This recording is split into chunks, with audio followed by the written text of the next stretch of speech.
On my kicker tonight, a small story about Twitter. That big social media company came as a setback to me. And this I say as a Kenyan. You see, Kenyans on Twitter, #KOT, never lose any online battles. You name it, Kenya versus Nigeria, Kenya versus Tanzania, or Kenya versus Uganda. Pick any of them. Kenyans have always won every keypad battle, or so many Kenyans believe. But this week, Twitter, the American social media giant, threw a cruel surprise when it picked the West African nation of Ghana as the home of its Africa regional headquarters.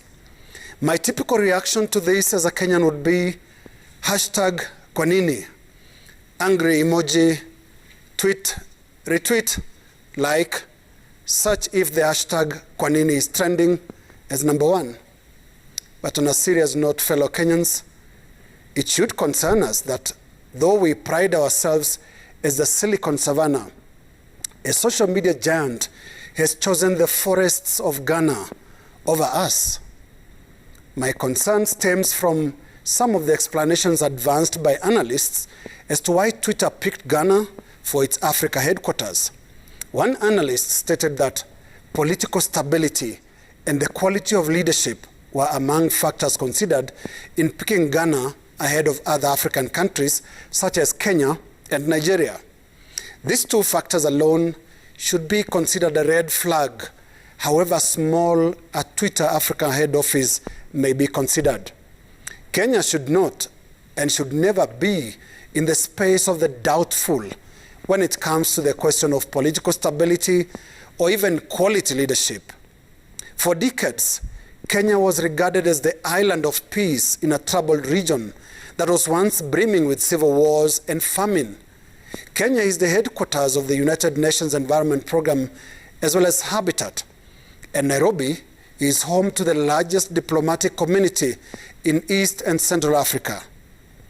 I may be overreacting, but small things matter. So it matters when Twitter chooses Ghana over Kenya because it's an investor's statement of confidence in Ghana over Kenya.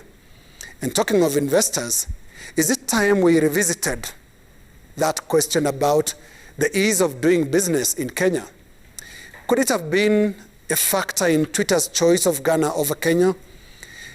Could it be those stereotypes and sometimes realities of corrupt practices in our business landscape? Could it be the state of our security? Or is it the costs of running business here, say expensive electricity and such? We can't afford to belittle what Twitter just did.